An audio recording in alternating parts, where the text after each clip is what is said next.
We stay with people, with our friends, with our family, because we share a common interest. If we no longer share those common values or the common interests, we will no longer be close to them. We have friends who like the same things that we like. If I like video games, I have friends that also like video games. If I like biking, I'll most probably have friends that like biking. If I hate watching movies and I have friends who love watching movies, it will not last long. Either I will start watching movies with them to act friendly with them, or I'll just leave the group. So friendship and closeness of relationship can only exist where the interests between the parties align. If you deviate too much from the common interest of the group, the friendship or the relationship or the closeness no longer lasts. It breaks apart. This is the reason why the people with whom we were very close once upon a time, we are no longer close, and we have even forgotten about each other because we no longer share those beliefs that we once shared. Maybe I no longer like the thing that my friend does, that my best friend of the past did, so he's no longer my best friend. I'll have new friends that are aligned and who like the same things that I like. So is it good or is it bad? It depends. If we were holding on to things, if we value things which were not that great, the things like gaming and watching movies and gossiping, those are the things that are negative. And if we have friends, because those are what we were all interested in, so we got together and we discussed about sports or about politics. It was not a very healthy base. Discussing about politics will not get us anywhere. So if the friendship or the relationship is based on things that no longer improve our life or take us in a positive direction, it is better to give up the friendship, even if at the moment it seems to be a source of pain and sorrow. Because the ultimate goal of life, at least for spiritual people, is to attain realization. It is not to maintain friendship. If we are in the path of spirituality, as we advance, our friendship should also reflect our changing consciousness and our changing interests and needs. As spiritual seekers, we should like discussing about topics like liberation, moksha, about the holy scriptures. We might develop an interest to attend satsang, to listen to songs that take us in the proper mood spiritually. So if those qualities are not developing, if we are in spirituality, but our habits are not changing based on spirituality, then we are not really interested in spirituality.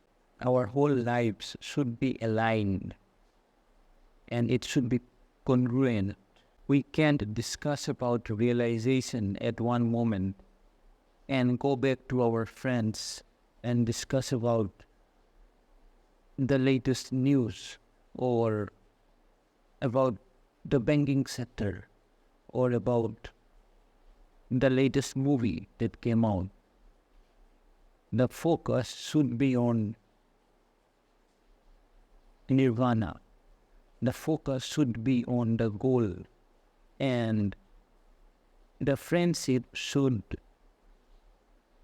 inspire us even more to achieve that goal. Sometimes our friends and the people close to us will realize that we are changing, and they will inquire about it, about our interest in attaining emptiness and nirvana, and about our interest in the field of spirituality.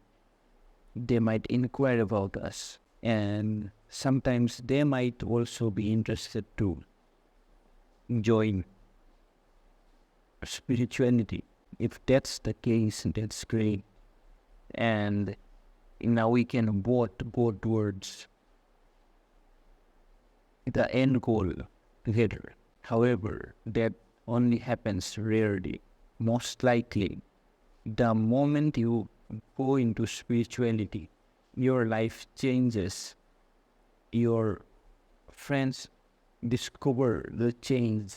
They notice it in your activities, in your actions, in your habits, and they will either drag you back to the old you, or either they will throw you out of the group. You have to follow their parameters to be friends with them. You cannot break the rules because they're comfortable in their social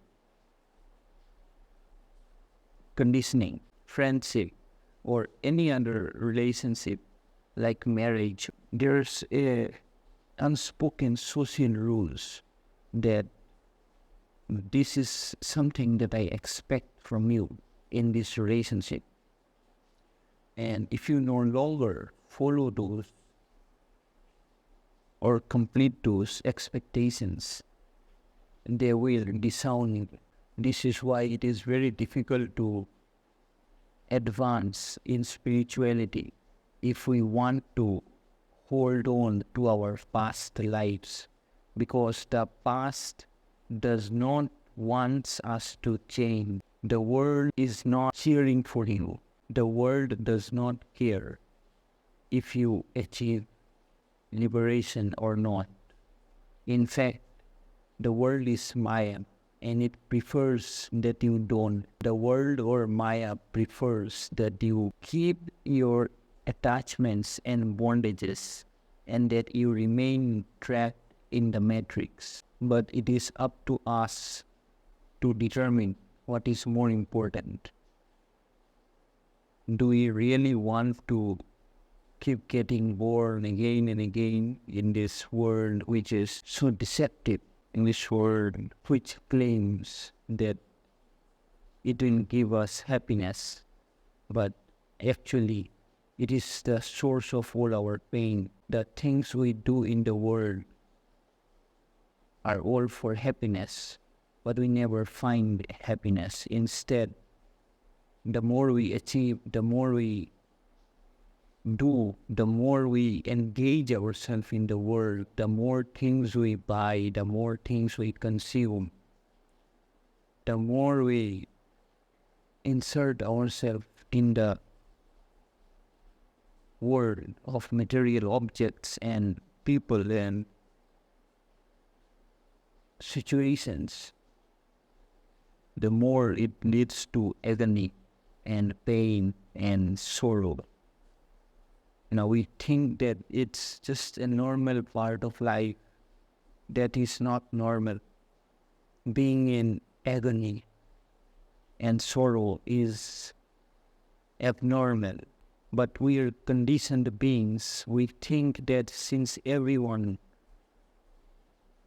suffers those same pains, we must also go through those same suffering. Buddha did not believe in that. The great saints and sages like Krishnamurti, Kabir, Ramakrishna, Vivekananda did not believe in that. They believed that there was something more to this life than just using this world for our pleasure. There is something more that gives us more happiness. And that thing, that peace, that promise of bliss, not of the bliss that is materialistic in nature, like if I buy this car, I will be happy. It's not that bliss. It's a different quality of satisfaction and contentment which cannot be measured. If we want that, if we want to be happy permanently by letting go of the ego completely, we have to immerse ourselves in spirituality. And we cannot be unfocused in this mission. Even people who were completely focused failed to achieve liberation. So how can we attain liberation while we want to maintain our friendship and our past relationships and our old ways of life, and to watch movies and to play games and go shopping? It is not possible. It will take us away from non-duality.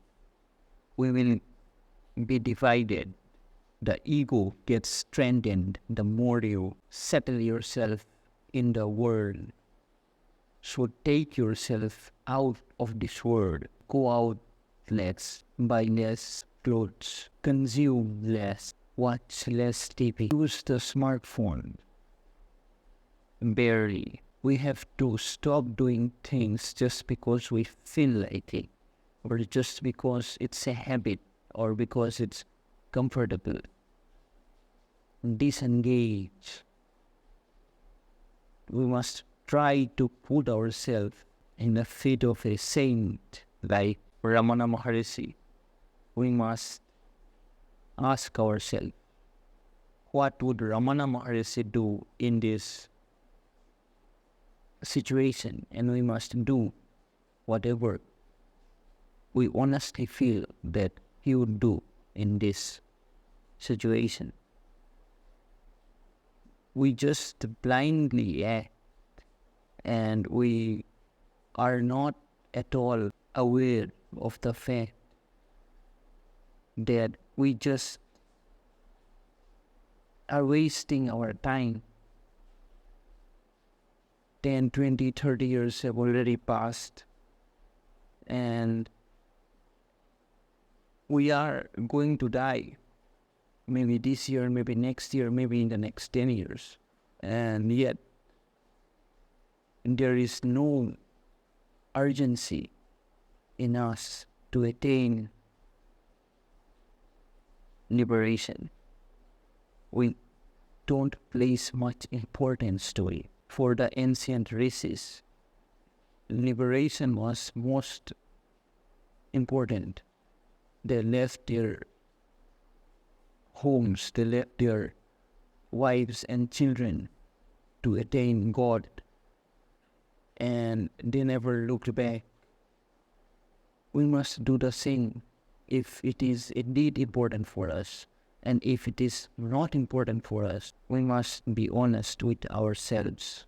And if we are really honest about succeeding in our goal of attaining nirvana, we must also accept that we have to give up a lot of the things that make us who we are, like our friends and people that keep us from changing. And the most important people we must keep up, and mostly those are our friends and the ones we associate with the most. If necessary, we have to stay lonely. But if we need friends that badly, we must make sure that those friends are also seekers, are also students of God, true seekers who really want to attain liberation, because associating with them will keep us in the right path. They will not talk about things that will distract us.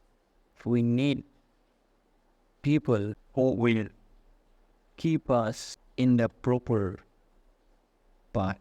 This is why satsang is very important, not only for the happiness that we experience when we attend the satsang, but also because of the fact that we get to meet many people who are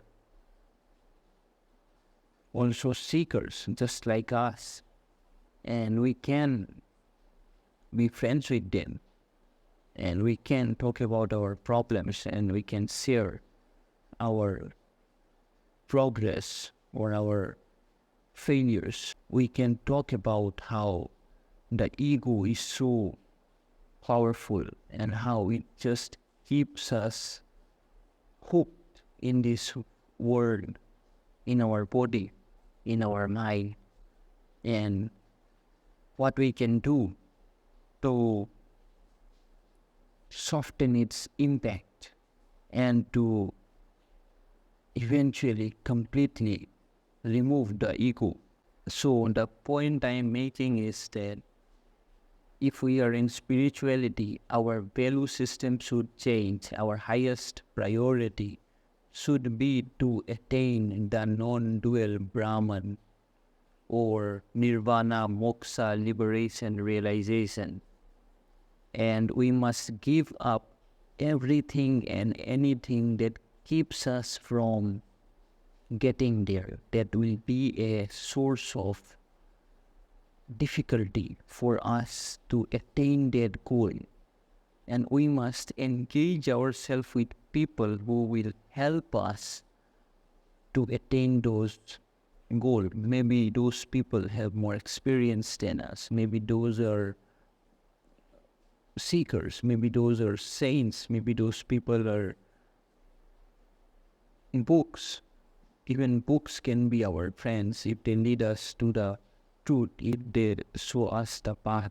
But we will only do it if we really care about the end goal. If the end goal for us is not that important, we will not give up our friendship. We will not change. So ultimately, it is the degree of our want and need to attain liberation that will determine whether or not we will give up the necessary things to attain liberation, or whether or not we will be hooked on whatever we are smoking, and we will remain trapped and suffer for maybe lifetime, for many more years before we finally wake up. That's it for the video. Thank you for watching and have a nice day.